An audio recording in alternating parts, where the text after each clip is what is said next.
আগে এগুলো এখানে রেখে দিই, তারপর জামা কাপড়গুলো শুকাবো পরে। এই ফুল গাছগুলো দেখি গো, অনেকদিন দেখা হয়নি। এই যে ফুল গাছটা, মানে ফুল গাছ না, এটা হচ্ছে পাতাবাহার।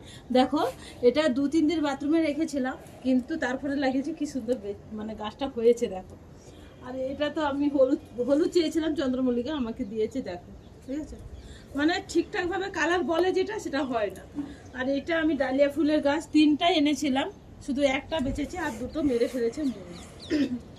আর এই যে দোপাটি আমি থোকা চেয়েছিলাম, আর আমাকে কি দিয়েছে, কিন্তু যদিও গাছটা ভালো দিয়েছে। আর এটা হচ্ছে আমার 3-4 বছর ধরে গাছ, কেটে কেটে রেখেছি, কি সুন্দর হয়েছে দেখো। আর সেগুলো তো কিনা, আরও কিনবো, বাকি আছে। গোলাপ ফুলের গাছ তো কিনেছি 2টো, সেই 2টো আমার নিচে আছে, কিন্তু সেগুলো খুব সুন্দর হয়েছে, সেগুলো তোমাদের সাথে শেয়ার করেছি, তোমরাও দেখেছো।